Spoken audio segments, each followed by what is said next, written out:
Hello viewers, this is Suman Dutta. তো আজকে present হলাম নতুন একটা ভিডিও নিয়ে।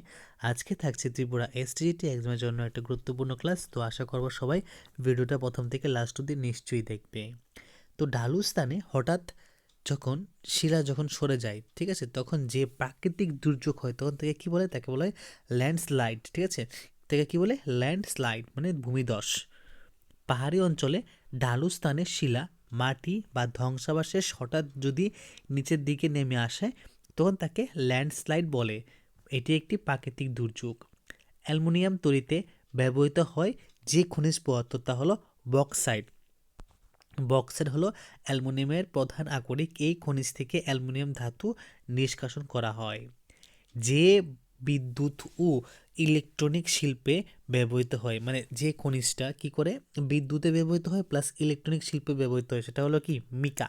মিকা বা অভ্র বিদ্যুৎ ও ইলেকট্রনিক শিল্পে অন্তরক বা ইনসুলেটর হিসেবে ব্যবহৃত হয়, কারণ এটি বিদ্যুতের কুপরিবাহী এবং তাপ সহ্য করতে পারে।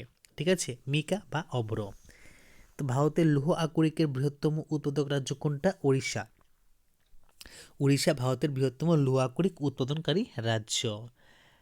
তো একটা নবায়নযোগ্য মানে আবার যখন জিনিসটা ফিরে পাওয়া যাবে সেটা হলো কি? সেটা হলো সোলার এনার্জি। ঠিক আছে, সৌরশক্তি হলো একটি নবায়নযোগ্য শক্তির উৎস, কারণ এটি একটি সূর্য থেকে আসে এবং এটি অফুরন্ত। কয়লা, পেট্রোলিয়াম এবং প্রাকৃতিক গ্যাস হলো অনবায়নযোগ্য সম্পদ। ঠিক আছে, বায়ু শক্তি উৎপন্ন হয় কোন শক্তি রূপান্তরিত করে?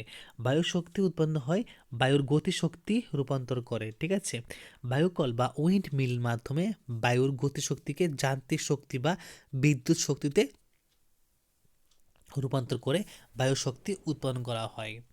তারপর ভারতের সোনালী আঁশ নামে পরিচিত হলো কি? জুট। সোনালী আঁশ বা সোনালী তন্তু। ঠিক আছে, তো পাট তার সোনালী রঙের এবং আঁশের বৈশিষ্ট্যের জন্য তাকে সোনালী আঁশ বা গোল্ডেন ফাইবার নামে বলা হয় বা পরিচিত। বিশ্বে চা উৎপাদনে দেশ কোনটা যে শীর্ষে আছে? সেটা হলো চায়না। বর্তমানে বিশ্বে চা কিন্তু উৎপাদনের মধ্যে চায়না কিন্তু সবচেয়ে উপরে, তারপর আছে ভারত এবং অন্যান্য দেশ। জাপানের ম্যানচেস্টার কাকে বলা হয়? উসাকাকে জাপানের ম্যানচেস্টার বলা হয়। কাকে? উসাকাকে বা জাপানের ম্যানচেস্টার বলা হয়, কারণ এটা একটা শিল্প ও বস্ত্র উৎপাদন কেন্দ্র, যে কারণে এটিকে যুক্তরাজ্যের ম্যানচেস্টার সঙ্গে যুক্ত করা হয়েছে বা তুলনা করা হয়েছে।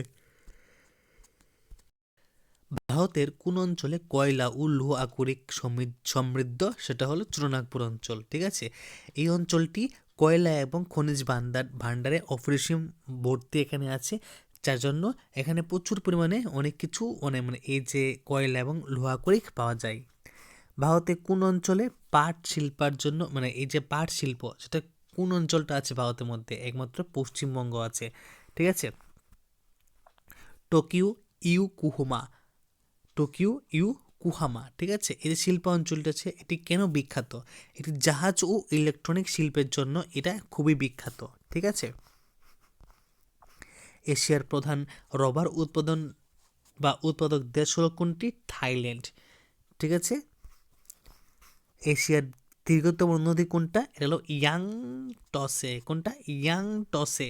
এটি এশিয়ার দীর্ঘতম এবং বিশ্বের তৃতীয় দীর্ঘতম নদী।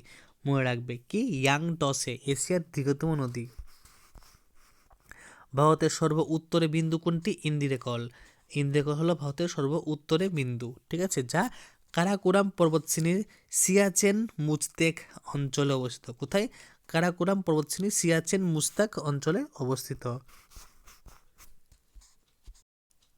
ভারতের জলবায়ু মৌসুমী ধরনের। ঠিক আছে, এটা ক্রান্তীয় মৌসুমী প্রকৃতির, যা হিমালয় এবং থর মরুভূমির মতো ভৌগোলিক বৈশিষ্ট্য দ্বারা প্রভাবিত হয়।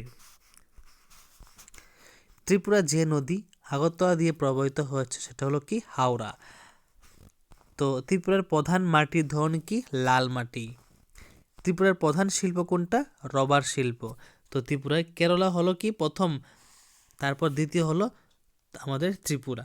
ঠিক আছে, ত্রিপুরার প্রধান জীবিকা কি? কৃষিকাজ। ভারতের যে শিল্পাঞ্চল পেট্রোকেমিক্যাল উৎপাদনের জন্য বিখ্যাত সেটা কি? সেটা হলো হলদিয়া। আন্দামান দ্বীপপুঞ্জের শিল্প প্রধানত নির্ভর করে মারিন রিসোর্স অ্যান্ড ট্যুরিজমের উপর, মানে সামুদ্রিক সম্পদ ও পর্যটনের উপর। দাক্ষিণাত্য অঞ্চলের কৃষ্ণ মৃত্তিকা কেন বিখ্যাত? তুলা চাষের জন্য বিখ্যাত, মনে রাখবে, ঠিক আছে? দাক্ষিণাত্যের তুলা চাষের জন্য বিখ্যাত। তারপর হলো এখানে কি, ভারতের সংবিধানে প্রজাতন্ত্র শব্দটি বোঝায় নির্বাচিত রাষ্ট্রপ্রধান, ঠিক আছে? মানে এখানে যে রাষ্ট্র হবে সে কিন্তু কোনো বংশানুক্রমিকভাবে আসবে না, সে আসবে নির্বাচন হয়ে। ভারতের সংবিধান কবে কার্যকর করা হয়? 26শে জানুয়ারি 1950 সালে, ঠিক আছে, কার্যকর করা হয়। মূল সংবিধানে মোট 395টি অনুচ্ছেদ ছিল। তারপর বর্তমানে ভারতের সংবিধানে মোট 12টি তফসিলি রয়েছে। সংবিধান সভা ভারতীয় সংবিধান গ্রহণ করে কবে? 26শে নভেম্বর 1949 সালে, ঠিক আছে। ভারতে একক নাগরিকত্বের ধারণা নেওয়া হয়েছে কোথা থেকে? যুক্তরাজ্য থেকে। ভারতের সংসদ কোন মডেলের উপর ভিত্তি করে গঠিত? সেটা হলো ব্রিটিশের মডেল, ঠিক আছে, ব্রিটিশ মডেলের উপর। ভারতের ফেডারেল কাঠামোকে বর্ণনা করা হয়েছে ফেডারেল বৈশিষ্ট্যযুক্ত একক ব্যবস্থার উপর ডিপেন্ড করে, ঠিক আছে। তো যেহেতু এটা একক, ঠিক আছে, ভারতীয় সংবিধানের প্রণেতারা ভারতকে এমন এক ফেডারেল কাঠামো দিয়েছেন যা প্রয়োজনে এক কেন্দ্রিক ব্যবস্থায় রূপান্তরিত হতে পারে, তাই এটিকে কোয়াসি ফেডারেল বা ফেডারেল বৈশিষ্ট্যযুক্ত কি বলা হয়? একক ব্যবস্থা বলা হয়।